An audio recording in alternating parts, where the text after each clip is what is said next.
À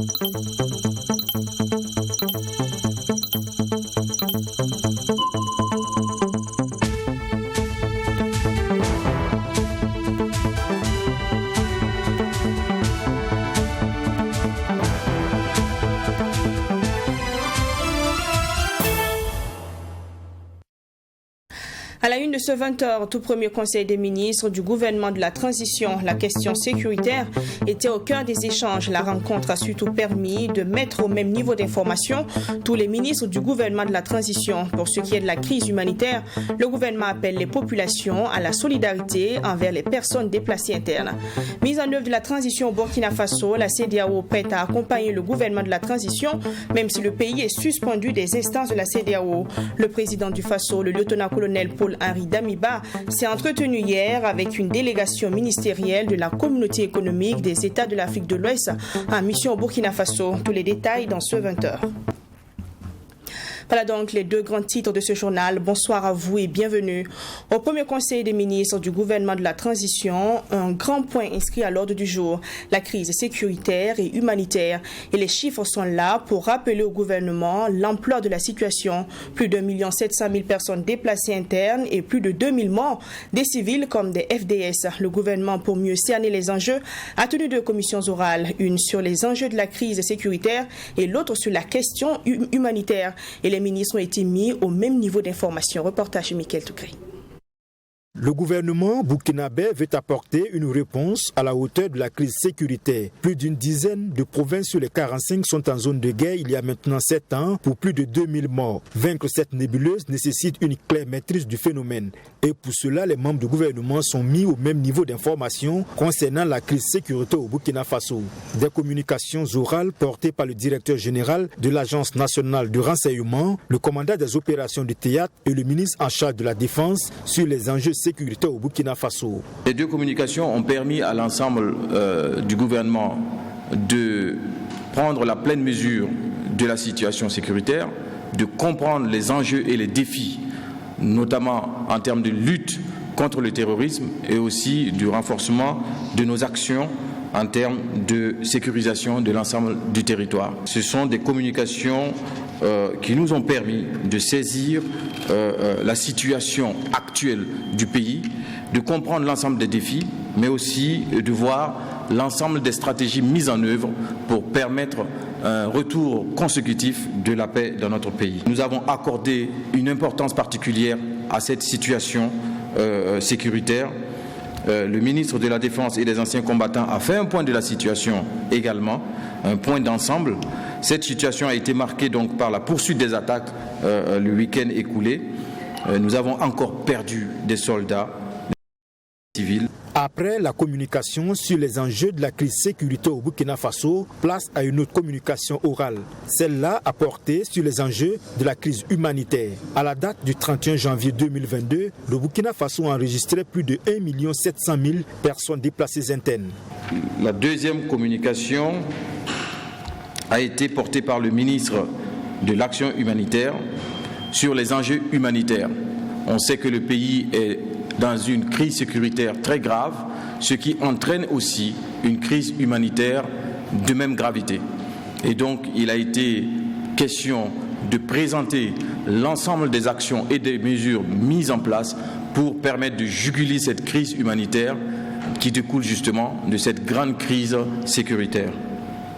Nous avons également invité l'ensemble des Burkinabés à inverser la tendance tout en essayant d'être unis et solidaires dans nos actions, de faire en sorte que chaque Burkinabé, partout là où nous sommes, nous soyons aussi acteurs de la défense de notre territoire national à travers nos attitudes, à travers notre comportement, mais aussi à travers une solidarité déterminée pour lutter contre le terrorisme dans notre pays. Face aux deux crises sécuritaires et humanitaires, le porte-parole du gouvernement invite l'ensemble de la population à plus de solidarité. Lionel Bilgo a rappelé qu'à ce Conseil des ministres, un décret portant attribution de chaque membre du gouvernement a été pris. Dans ce décret, la place de chaque ministre est bien définie. Hier à Kossiam, le président du Faso, Paul Damiba, recevait en audience une délégation ministérielle de la CEDEAO, Communauté économique des États de l'Afrique de l'Ouest. La délégation conduite par la présidente du Conseil des ministres de l'organisation, par ailleurs ministre des Affaires étrangères de la République du Ghana, est venue s'imprégner de l'état d'avancement des travaux. La CEDEAO s'est dite disposée à accompagner le Burkina Faso pour la réussite de la transition. On en parle avec Maxime Jean-Yves Bambara dans ce reportage. La CEDEAO disposée à accompagner le Burkina Faso pour la réussite de la transition. Une délégation ministérielle de la Communauté économique des États de l'Afrique de l'Ouest, conduite par la présidente du Conseil des ministres de l'organisation, est venue s'imprégner de l'état de la mise en œuvre de la transition au Burkina Faso. La ministre des Affaires étrangères du Ghana, chef de la délégation, dit avoir été mandatée par les chefs d'État et de gouvernement de la CEDEAO pour rencontrer les nouvelles autorités suite au changement intervenu à la tête de l'État le 24 janvier dernier. ECOWAS is a bit concerned about the length of the transition, but the authorities here have explained à ce to sujet, us l'autorité nous a expliqué les raisons pour lesquelles la transition devrait durer 3 ans, notamment la lutte contre le terrorisme et la résolution de la crise humanitaire. Le président Damiba a donné des réponses que nous allons transmettre à la conférence des chefs d'État et de gouvernement de la CEDEAO. the response of government, of President Damiba back to the authority of heads of state and government of ECOWAS. Sur le sort de l'ex-président Roch-Marc Christian Kaboré, la délégation de la CEDEAO, qui dit l'avoir rencontré et échangé avec lui, rassure qu'il est bien portant. La mission de la CEDEAO a par ailleurs manifesté la solidarité de l'organisation aux autorités de la transition. What affects Burkina Faso affects us all. And it is Ce not qui in affecte this le Burkina Faso nous affecte tous. of need. Et ce n'est pas dans ces moments difficiles que la CEDEAO va abandonner le Burkina Faso. Les chefs d'État de la CEDEAO ont clairement déclaré que le Burkina Faso ne sera pas abandonné et que la CEDEAO va accompagner le Burkina Faso dans la mise en œuvre de la Is still a transition. member and will continue to work together to bring normalcy to this great country. La chef de la délégation a indiqué que la CEDEAO va travailler de concert avec le Burkina Faso pour trouver des solutions aux crises sécuritaires et humanitaires. Cette deuxième visite des ministres de la CEDEAO au Burkina Faso intervient alors que le pays est toujours suspendu des institutions sous-régionales, notamment la CEDEAO et l'UEMOA.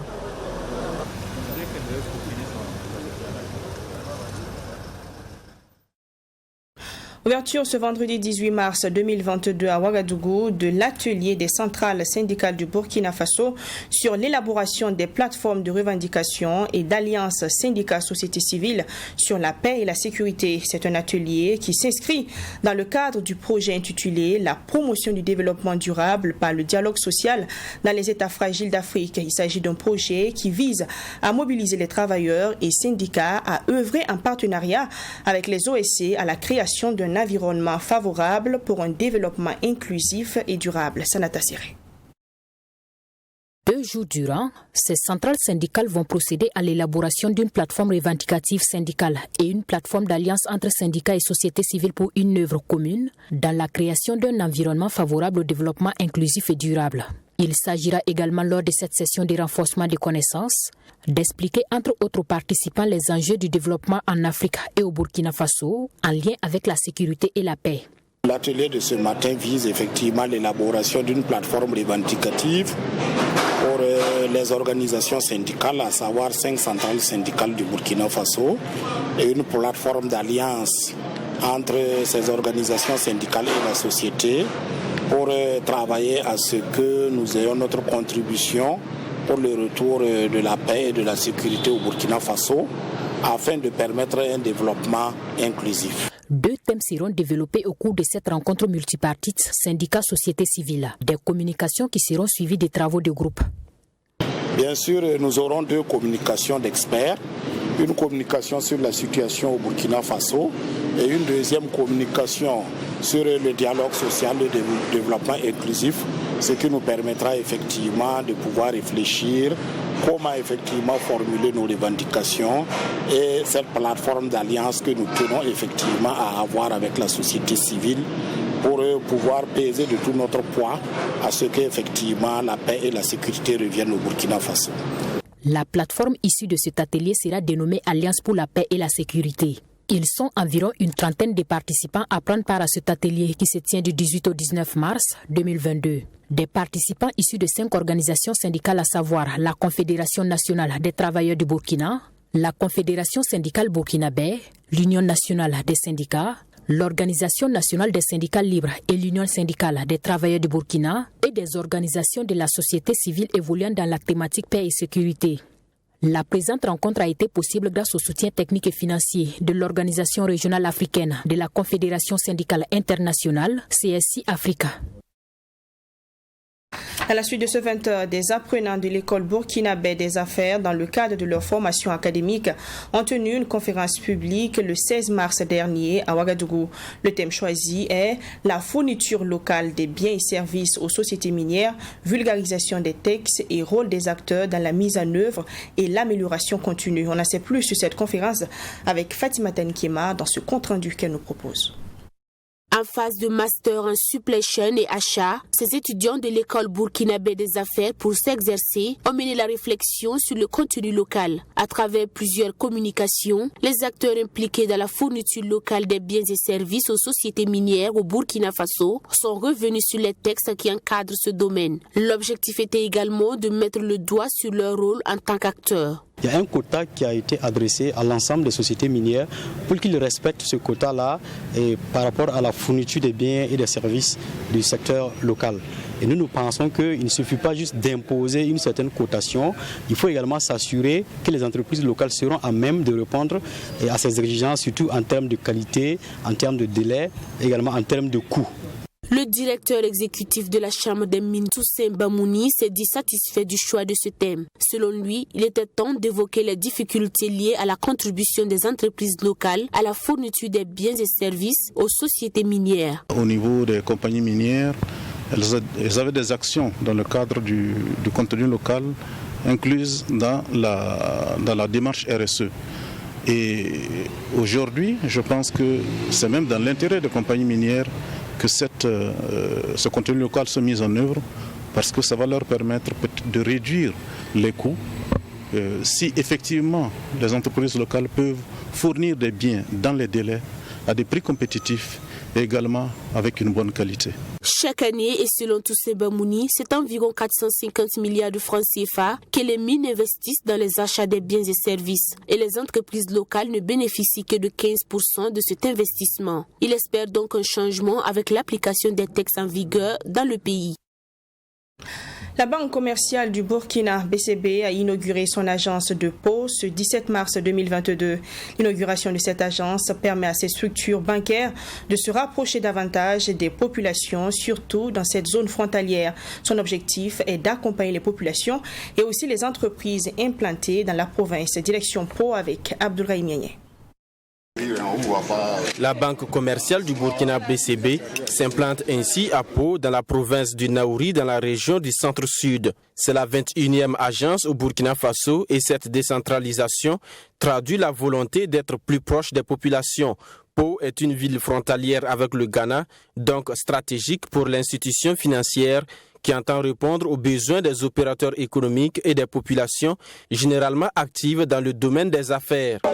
Nous avons identifié la ville de Pau comme étant une très bonne niche d'affaires et c'est pourquoi nous avons inscrit l'ouverture de cette agence en 2022 dans notre programme d'activité. Ce sera une agence au service des PME, PMI et également au service des activités de l'artisanat, sans oublier les fonctionnaires du privé et du public qui se trouvent dans la région.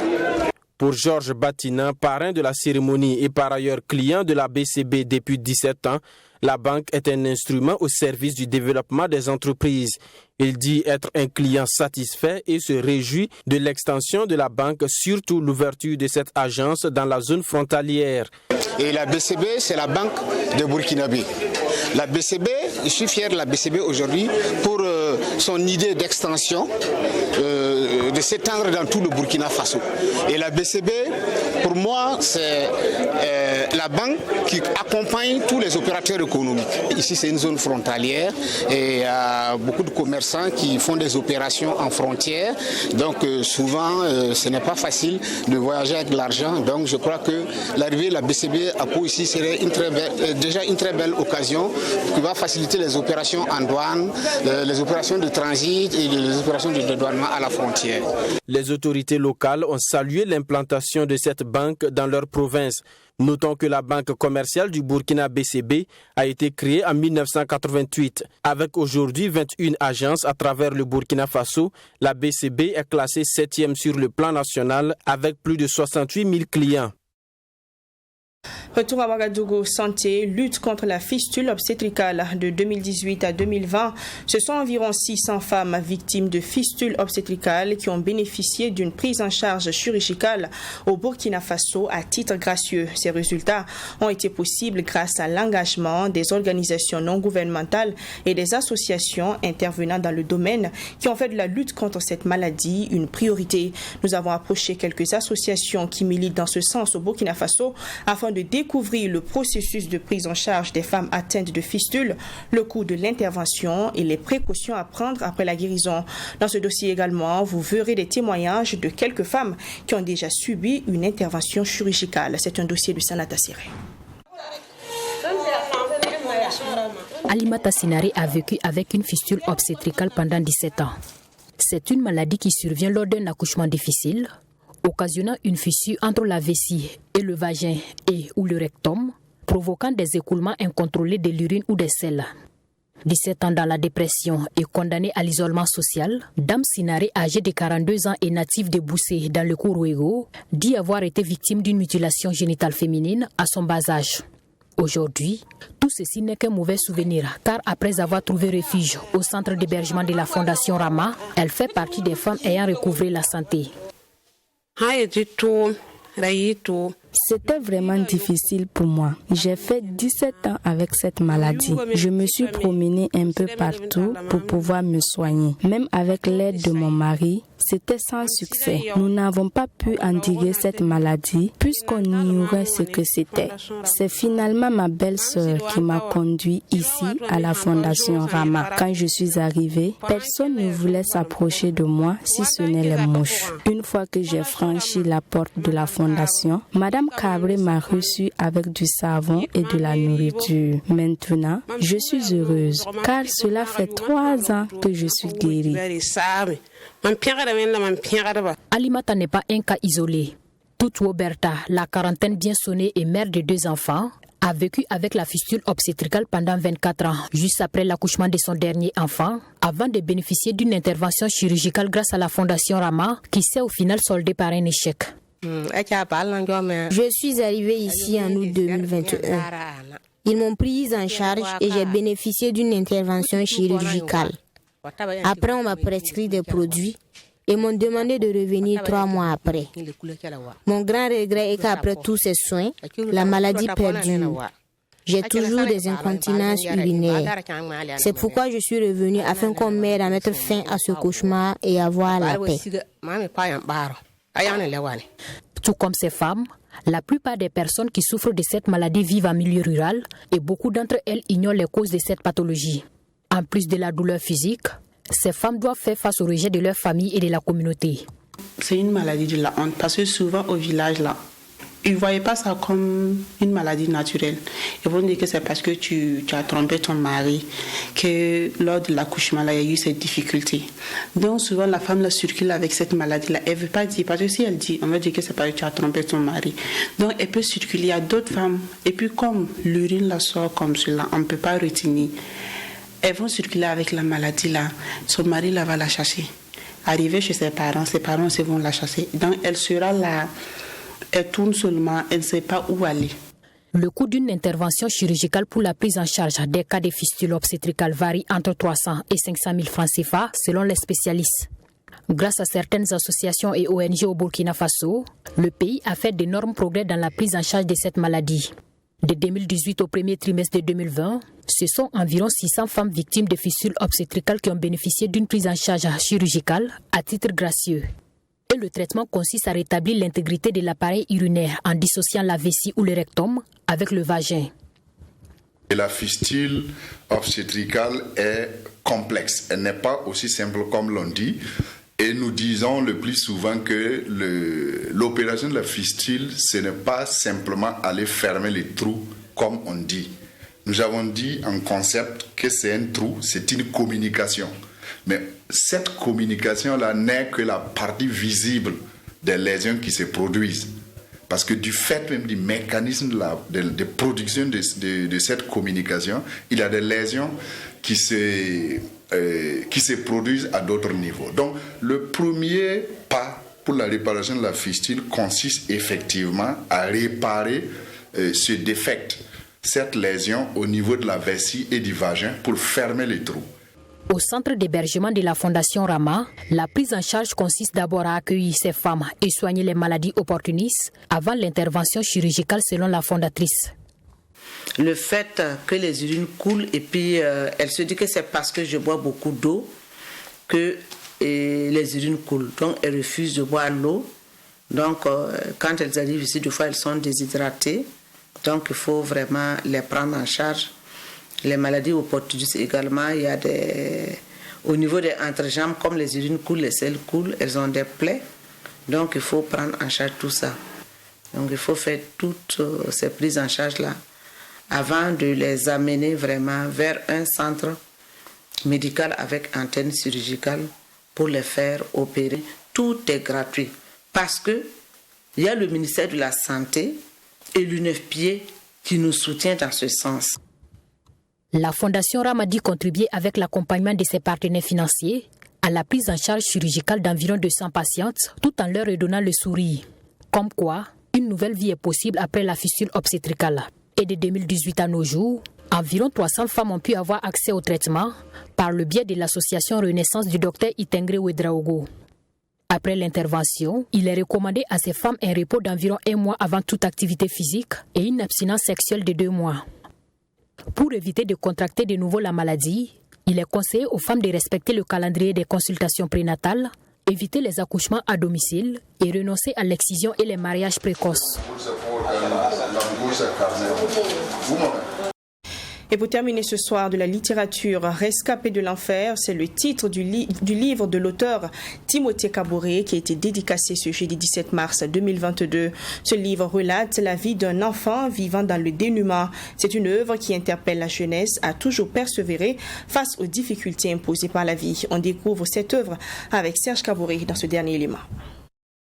Rescapé de l'enfer, une nouvelle parution de l'écrivain burkinabé Timothée Kaboré, dont la dédicace est intervenue ce 17 mars. Autodidacte et auteur de plusieurs ouvrages, l'écrivain à travers ce 6e livre relate la vie d'un enfant paysan gombo qui vit dans le dénouement total. Un jeune homme qui verra ses espoirs voler aux éclats avec le mauvais traitement par ses tuteurs. Ce dernier est contraint à retrouver une nouvelle famille, la rue. Il relate une vie d'un garçon qui, au village, comme tous les autres, va connaître les durs sévices corporels des parents et qui a la chance d'aller à l'école. Et les enfants de son âge connaissent quand ils quittent leurs parents. Donc, il se retrouve pratiquement dans la rue après plusieurs logeurs essayés et il tente même de se suicider, mais le destin voulant, comme le second titre de l'œuvre le dit, Ascenseur du destin, parce que le destin a joué aussi pour ce jeune homme et qui a fini par réussir contre vents et marées. Quant au titre de l'œuvre Rescapé de l'enfer, il est lié selon Timothée Kaboré au parcours du personnage. Le titre de l'œuvre Rescapé de l'enfer,